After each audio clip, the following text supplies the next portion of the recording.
Hi, Lee. Welcome to your show. Welcome to your show, Savannah. How are you feeling? I'm feeling just fine today. Nice. You? It's getting warm in here. I just noticed. Well, yeah, maybe so. Feeling nice and toasty in the studio. Welcome back to the studio. Welcome back to the studio. Lee, how are you feeling about your New Year's resolution so far? I don't make New Year's resolutions. I try to lean into new practices and habits, though. I knew you wouldn't be a resolutions person. Yes, yeah. They never worked for me. But reviewing the kind of human being I'm trying to be and then doing like an inventory of habits and practices has always been helpful. And so currently, I don't know, and I like the idea of doing mini experiments to see how you like it. Mm-hmm. So we're in the midst of doing a mini experiment with changing our schedule so that we're setting the alarm clock for 5:30 and at the Y by 6:10 and doing exercise first thing in the morning, Monday through Friday. Mm-hmm. And it's great so far. You're kidding. Yeah, I love it. That's a big change. It's a big change. It allows me to be psychologically more at ease, I think, through the whole day because I'm not thinking, when am I going to get to the Y? When am I going to get to the Y? And then I don't feel badly about myself at 6 o'clock when I'm still working. If you haven't conquered it. Yeah, that's right. So. Wow. Yeah. That's a big shift. Any New Year's resolutions for you or new habits? I knew about the mini experiment thing because you said the subtext was mini experiment. And I was like, that's nice. It takes the pressure off. Yeah. Yeah. No resolutions for me other than I'm doing a half marathon in April. Yes. How's your training coming? Going great. I'm on week 8. I'll be ready by March. So I'll be way ahead of schedule. We haven't talked about this, but my youngest son is also doing his first half marathon and going to be in that half marathon, I think. I need to put y'all together so you can run together. You're kidding me. No, you haven't met Ben, I don't think. I haven't met Ben. Yeah. He's doing a half marathon in Nashville. I think that's the one he's doing. I'm thrilled. Yeah. I'm beyond thrilled. Yeah, I just did 7 miles on Saturday. Huh. And so I'm like, okay, I'm halfway there. Yeah, very good. Getting close. Excellent. Yeah. Well, Lee, I wanted to read a couple of reviews that we got over the Christmas break. Yeah. Only the good ones. And then I want to talk about one that was actually a phone call that you're going to be interested in. Huh. Okay, the first one is from MC and said, I came for Savannah's teaching style. I did not reread this before I did because I would not have normally said that. I came for Savannah's teaching style. I guess for me. How about that, Savannah? I know. I stayed because the subtext feels like a long missing corner of the internet. Thoughtful, informed, and refreshingly calm in a world that is usually shouting at each other from their keyboards. I hope that MC still thinks that after I got on a little rant on the last episode. I love it. You're like, go crazy. I love it. This next one is Bay Flizzle. I'm into that. It's who? Bay Flizzle. Bay Flizzle. I don't know what that is, but I'm into it. Hi, Bay. The title is Lee Sounds Like Fred Rogers. Is that a compliment or is that an insult? But that's not the only reason why listening to this podcast feels like stepping into an adult version of Mr. Rogers' Neighborhood. Fun, honest, researched, prudent, respectful. Savannah and Lee are teaching us how to be in conversation, how to be discerning, and how to be neighborly. Highly recommend. Well, thank you for that. I really love that review. It's a very sweet review. And then the third one I wanted to talk about was this guy that my first internship in college was in graphic design. Remember how my dad wanted me to have like an actual job? So I took this internship in graphic design in Nashville, and one of the maybe like UX designers or something? User experiences? Yes. I think that maybe that's what he did at the time, but he was an adult and had a job there. His name is Luke. Luke is a fan of No Small Endeavor. And his family has kind of been around this world for a long time. And he called me after our episode on AI. So you worked with him? Yeah. But we're still friends. Okay. And this has been over 10 years, by the way, that my internship was. He called me after our AI episode and highly disagreed with our take. Oh. And I wanted to give him the space to disagree. Well, good. What did Luke have to say about that? So Luke is obviously in tech, right? Yeah. So I don't remember what we said in the AI episode, but well, just that we were not excited about some of these. Oh yeah, so that was the one about the AI artists and so forth. Yes, exactly. And Luke basically talked about how, 10 years ago, people would pay him to build a website, but now AI does that. And so people don't pay him to do that anymore. And he's just had to adapt and get over it and generate all of these other skills in order to survive. And I don't know if he's going to love the way that I'm representing this. So if he doesn't, please let me know, Luke. But he basically was talking about why do we only care now that it's with artists? He was like, this has been happening in every other sphere for so long. Because we didn't care for the web designers. Yeah. Then it falls flat when we care for artists. Yes. That's basically what he was saying is this has been happening in so many spheres for so long. And you basically have to adapt or die. Yeah. Well, so how did you respond? Oh, my job was just to be empathetic and listen. I see. And I said, thank you so much for all of your feedback. I did call out a couple of times, don't you see how this is different than what we were saying? Yeah. And he did agree that there were some differences. Yeah. But then he said, that really intense quote where it's like they came for the blank, but I don't know. It was like talking, and then they came for me and no one was there to help. He was basically like, you guys did that version of it where it was like the artists were the last ones. So tell me what your thoughts are. Well, I would say that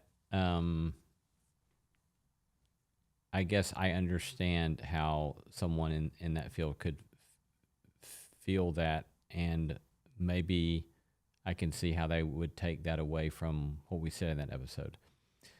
However, I think we probably talked about Jacques Ellul in that episode. Yes, we did. And if you take Jacques Ellul seriously, it doesn't have necessarily anything to do with the rise of ChatGPT. It has to do with especially the rise of the Industrial Revolution and the rise of technique, which is the ensemble of means arranged in the most efficient way possible without regard to ends. That is, you're doing whatever you're doing in the fastest way possible without asking why. And that describes our world. And AI describes that on ultra steroids. And so, in my mind, this is not a new critique. This is an old critique.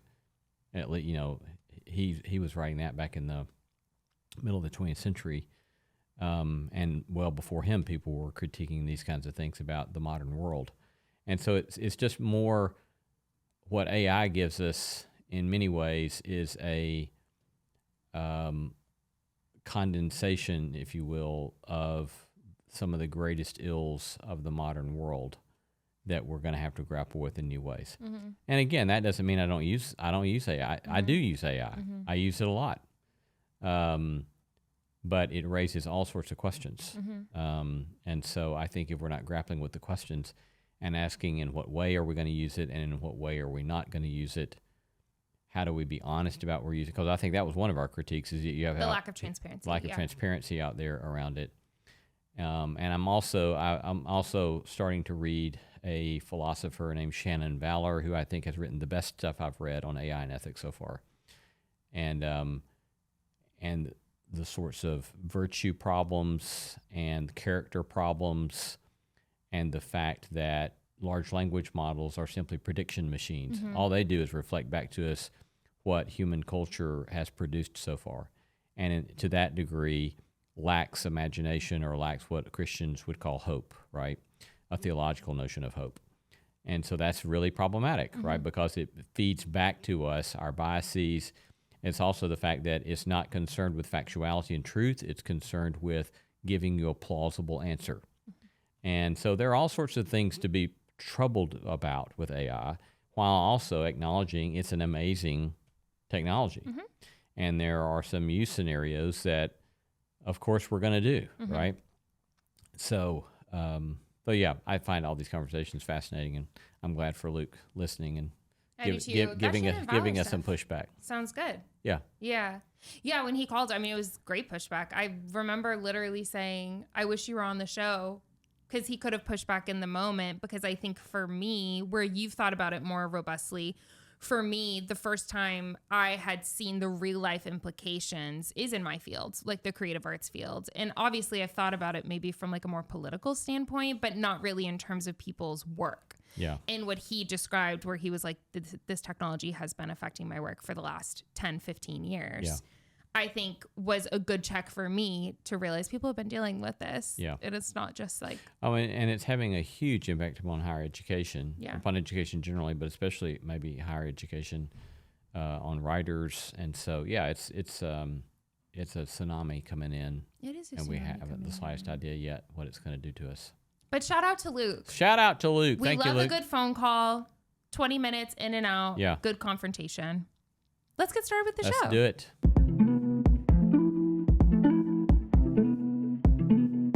Welcome to the Subtext, where we go beneath the headlines and beyond the obvious. I'm Savannah Locke. And I am Lee C. Camp. Hey, if you like what we're doing and don't have our number, where you can just call us and tell us what you think, do us a favor by following and rating us wherever you listen.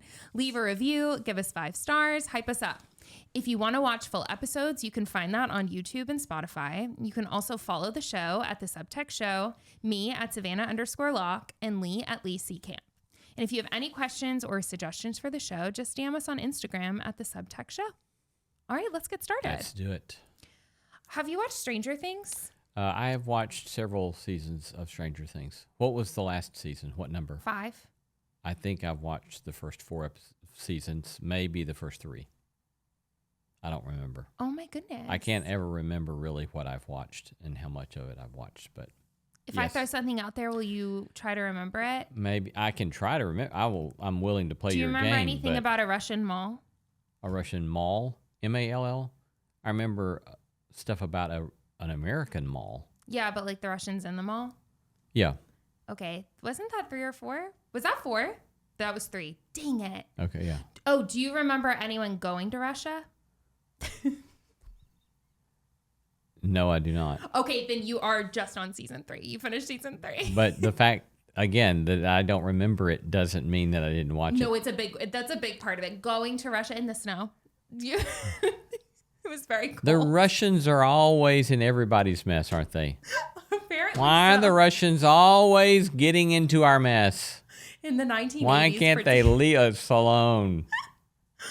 Well, that was a very big Stranger Things theme. Yeah. Because it was set in the 80s. Yeah. Very Russia heavy. Yes. So, yeah, you have 2 seasons to catch up on, it seems. You don't even remember the 80s because you were not born in the 80s. It wasn't even an idea. Yes, yeah. But that being said, yes. Stranger Things just finished. Yes, I've heard. And they had their for real finale that happened just a couple of weeks ago. I've heard that wasn't really the finale. And that's what we're here to talk about. It's the best part. So this finale is a little over 2 hours long, I believe. And when it finishes, by the next day, fans had come up with an idea that there was going to be another episode coming, like a secret episode. And I have some theories about this. The finale was a choice. Okay, so without giving away spoilers, the writers of the show made a very conscious decision to lean more, I think, into the emotional piece, where it was just like, we're going to give you emotional closure, but we're really not going to close up a lot of the loops of these stories. So you're going to be left with a lot of questions, but your heartstrings might be tugged. Like, you might cry a couple of times. I think that might drive me batty. And I think it did drive a lot of the fans who have waited. I mean, from start to finish, this show was over 10 years for 5 seasons. And I wanted to talk to you about why I think maybe some of these fans had a hard time dealing with their grief or disappointment about this show, and therefore launched into what became huge viral sensation called Conformity Gate.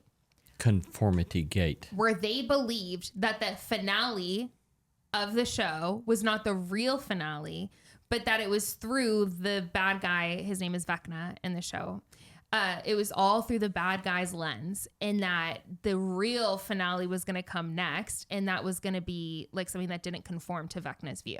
So that's why it was called Conformity Gate. Oh, okay. So this finale was going to come, and it was going to come on, like, because everything comes on a holiday for Stranger Things, and so they thought it was going to be like on Eastern Orthodox, like an Eastern Orthodox holiday, that Christmas or something.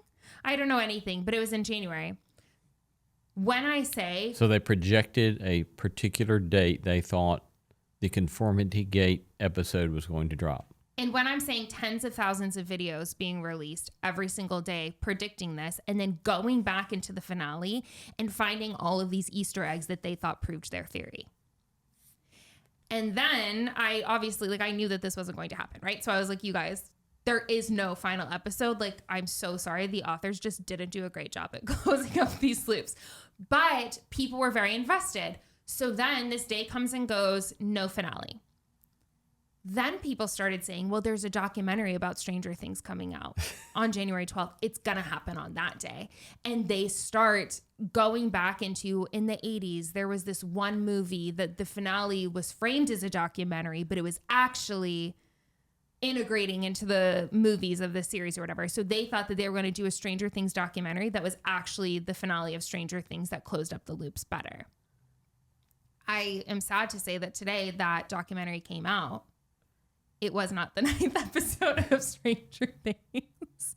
So this just got me thinking about grief, about cults. It got me thinking about all kinds of things, confirmation bias.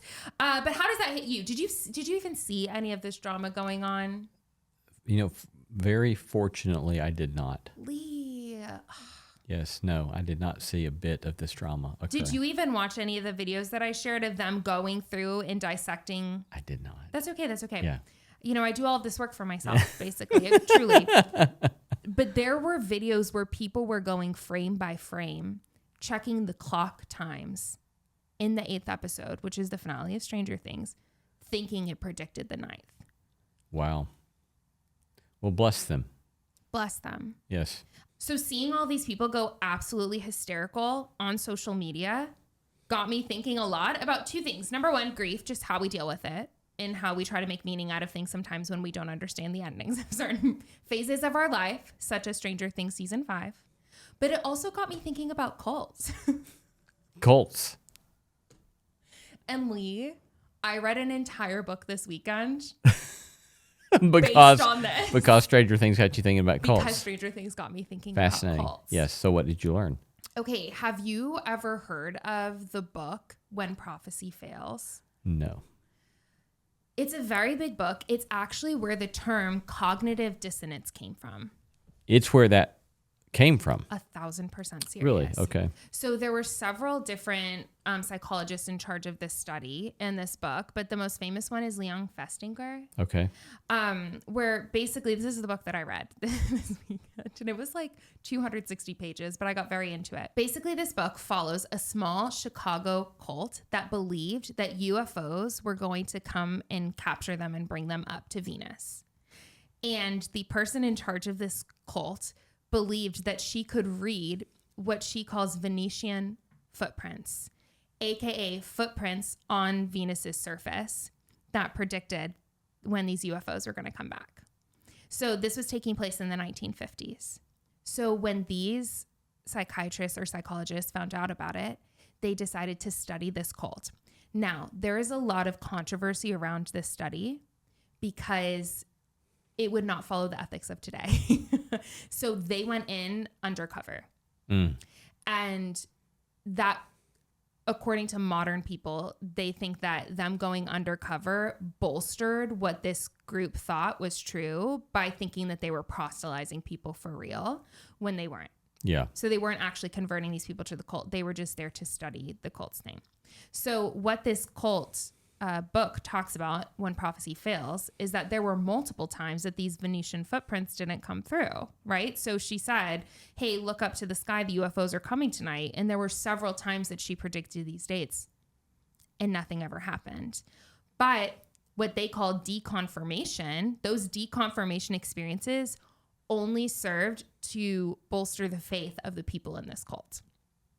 And so this got me thinking of that for Stranger Things, because when they believed this 9th episode was coming out, they start looking for all of this meaning. The first day comes and goes. They double down and say it's coming out on documentary day. Today is documentary day. I don't know if there's going to be a second double down, but I'll be on the lookout. And so how did the people in writing When Prophecy Fails speculate that the deconfirmation experiences led them to double down into their conviction? So there were a couple of factors. Probably the most pertinent one, and what makes this way different than the Stranger Things people, where most people will move on with their lives from Stranger Things, whereas these people in the UFO cult really did double down for a long time, is costly commitment. So when there is a high cost to committing to a cult like this, where a lot of people gave up their belongings to be part of this, then once they're in, it's very difficult for them to get out. Right. Whereas with Stranger Things, like no one's making a deep, costly commitment about these predictions. And so it will be easier for the deconfirmation experiences to land. Does that make sense? Yeah. So it's in one way the old economic sunk cost fallacy. Sunken cost fallacy. Yeah. You've put this stuff in. It's hard to let go of, because if you let go of it, you've admitted you just wasted all that time, energy, and effort that you put into that. And so you'd rather believe it's going to come out some way. You would rather search for meaning in other ways. Right. So on the first UFO failed salvation night, when the UFOs didn't come to get them, they took a long walk afterwards and they met a random stranger, and it was a very positive experience. And the way that they made meaning of that is that they said that that was an alien from the UFO. So instead of just saying this didn't happen, they double down and try to make meaning out of something else. Right. Yeah. This reminds me of someone in my extended family that converted into a particular group that was very sectarian. And it cost her a lot with her family. Okay. And they were very angry with her for converting into this other group that thought that all of her family was going to go to hell because they weren't in the group. And so a lot of pain, a lot of strain. And so then she ended up, the way she doubled down was, as the rest of the family in subsequent decades softened up on a lot of their convictions in this new denomination she was in, she was having none of it. And it's like, no, I went through, she didn't voice this, but our interpretation was, she's like, I went through all this pain and all this grief, and I gave up a whole lot in relationships with my family to become a part of this group. Don't tell me now we were wrong. Wow. We absolutely were right. And you better believe it too, or you're going to go to hell, or at least there's a chance you're going to go to hell. Yeah. So yeah, fascinating. I always thought that it was just a fascinating study in psychology of potential loss of things that you committed yourself to. Yeah, and how her commitment to that cost her so much on the front end that it makes it less likely for her to ever leave on the back end. Yeah, right. And that's apparently, according to their research, true when it comes to like religious experiences or cult experiences. Yeah. And the other piece that I don't know if it relates to this person, but in the book, they said that social support is also what keeps people inside of cults or high controlling environments. Whereas if someone feels isolated inside of one of those environments, they're more likely to be able to leave when a deconfirmation experience happens. But the reason why there are ethical concerns around this is with these observers who were there, that bolstered some of these people into thinking there was more social support than there actually was. Yeah. Well, I mean, I think it's interesting to think about that. A given one way to think about beliefs is that, and maybe this is I don't know. I'd have to think about what I want to think about this myself. But, you could think about, our beliefs really first and foremost about claims about what we believe to be factually true, or do beliefs instead function as a means of social inclusion, as a way of community formation? And we're a community because we believe X, Y, and Z. Mm-hmm. And so if you threaten X, Y, or Z, then you're threatening our relationships and you're threatening our community. Mm-hmm. So if X seems to be false, and no, we just have to figure out a way that X is not false, is actually quite right, because I value and prioritize the relationship I have. But if our relationship is dependent upon X, Y, and Z, then I can't have the relationship.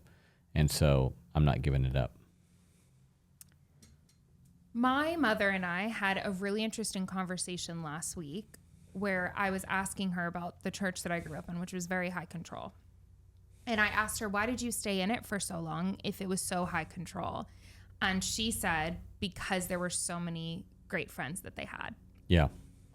And that the cost, because in my mind then it goes to, well, there are plenty of churches that I've been involved in and I'm not, but I'm still friends with those people.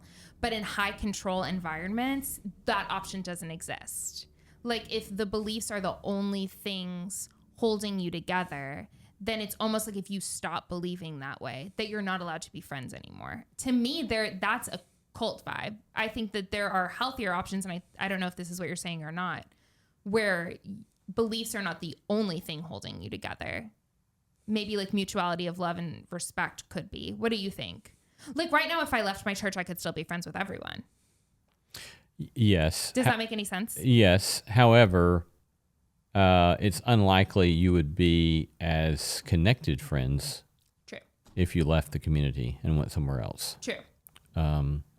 Because we're not deeply connected to people that we're not in some way present to on a regular basis. I see what you're saying. With a few exceptions, I suppose. But generally speaking, without ongoing social connection, we simply don't have social connection.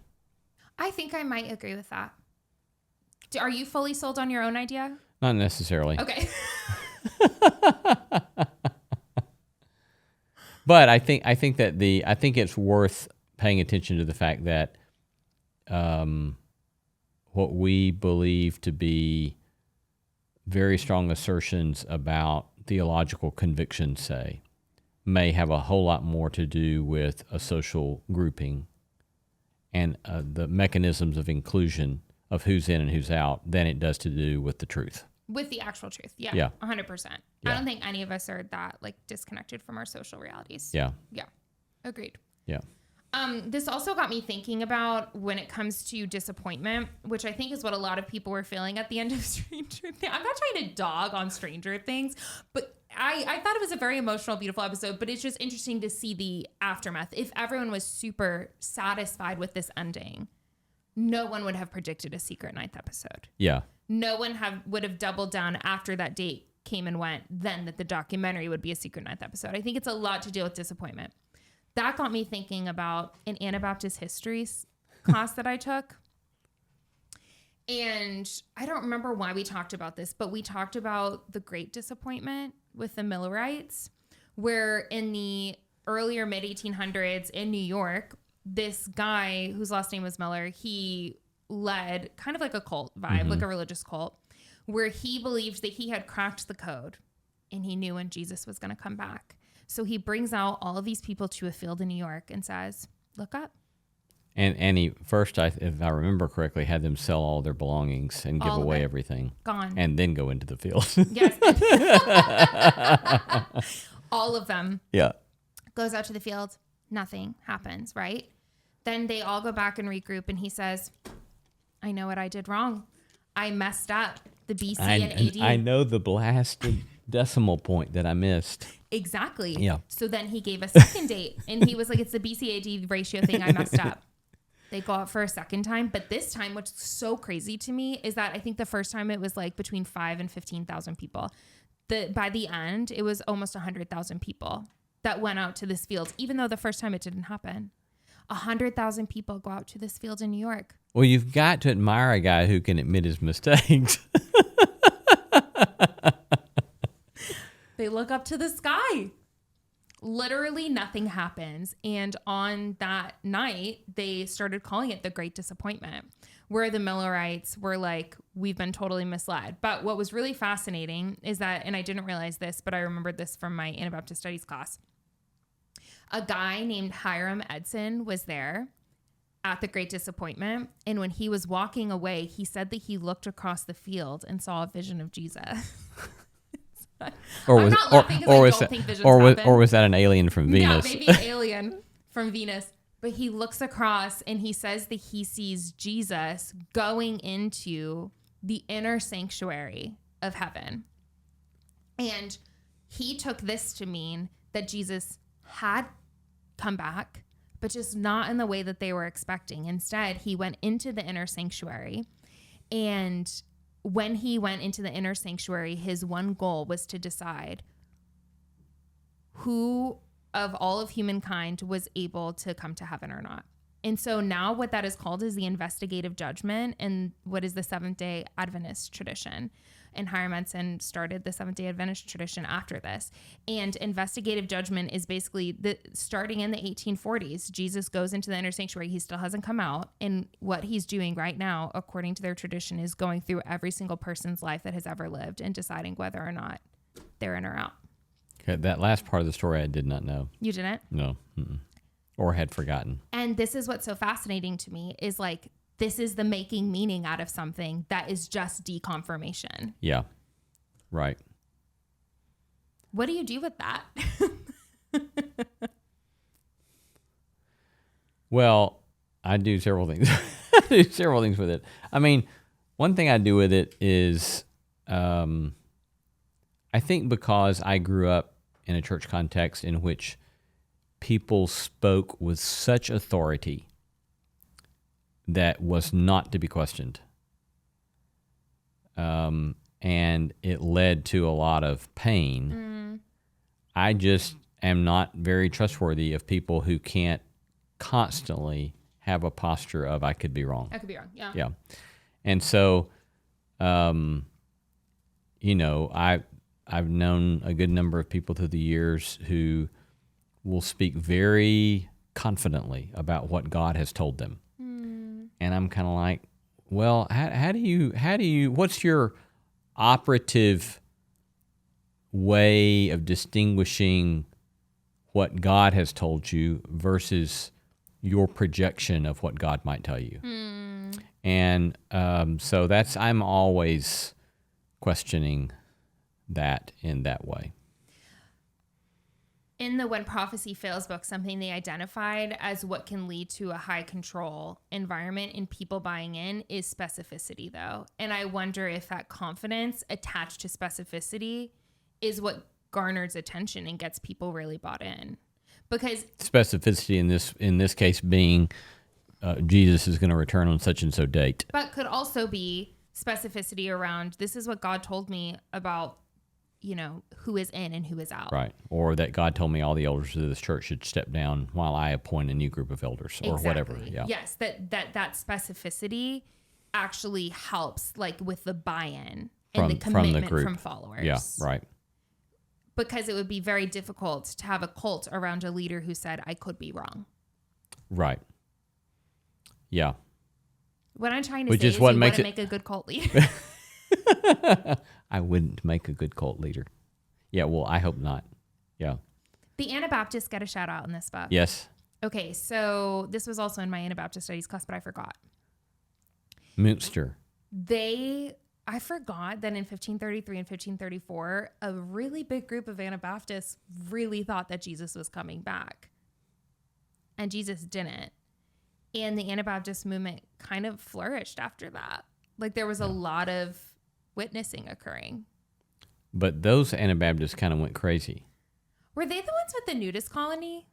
Well, I don't think they had a nudist colony. What they did have was, so in this apocalyptic, the Lord is coming back. My recollection is that what they did have was, because they were under siege. By who? By whoever they had pushed out, and other people were trying to take their city back. Mm-hmm. And so the town's under siege. And so people are hungry. There's not enough men to have children. And so they institute, the Lord's will being polygamy. And that if you were of marriageable age and weren't willing to become a wife, then you could be severely persecuted. And so there was a lot of, patriarchy of the worst kinds of sorts, strong authoritarianism, and enforced communalism. And so it was a really crazy community. That was a wacky time in Anabaptist history. Yeah, right. Well, and many people, I think, for the historians, and again, I haven't read this stuff in like 30 years, but the historians of Anabaptism, or church historians, typically, when they would look back at the Anabaptist, they would always tell the story of Münster. Yeah. As if this is who the Anabaptists were. Yeah. And there were lots of other fascinating kinds of Anabaptists that were very, very different. But anabaptism simply means, of course, to be baptized again. So they were rejecting infant baptism. And there are lots of kind of potential consequences and fruit that comes from saying we're not going to accept nominal forms of Christianity that are imposed by the state through infant baptism.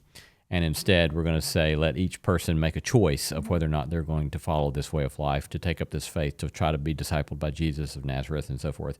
And so anabaptism simply means rebaptized, which was kind of a way of critiquing these people. That was an insult, right? Critiquing the church-state system. Yes, the Anabaptists were critiquing the church system, but the label Anabaptist was also a sort of pejorative label. Oh, I see what you're saying. You're those rebaptizers. Yes. Right. But in any case, that could take a number of different shapes. Münster's a really ugly form of it, and then there were others like Menno Simons that was a much more, in my mind, compelling, beautiful vision of the Anabaptist movement. Yeah, we're just always so positive about Anabaptists, and I wanted to give some nuance. When I read it in the book, I was like, yeah, I want to add this part. Yeah. Because we tend to just be very pro Anabaptist because both of us have studied in that world. Yeah. Well, and even we're getting a little geeky theologically, but the so-called apocalypticism that's in a lot of this stuff, apocalypticism can lead to incredibly fruitful, fascinating ethic, or it can lead to wackiness. And so in Münster, it led to some wackiness. In the Millerites, it led to some wackiness.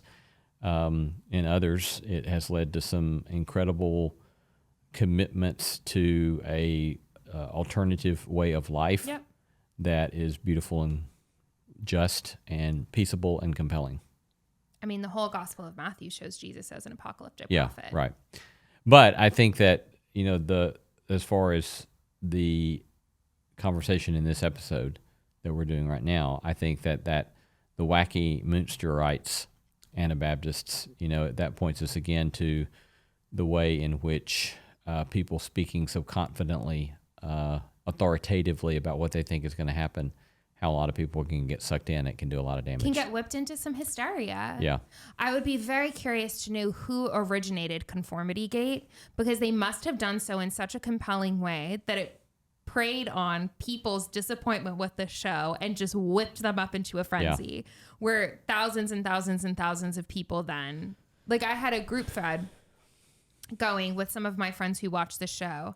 And I said, if you had to bet $1,000 today on whether or not a show is going to come out on the 9th or whatever day the original date was, who would bet 1,000 of their own dollars and who wouldn't?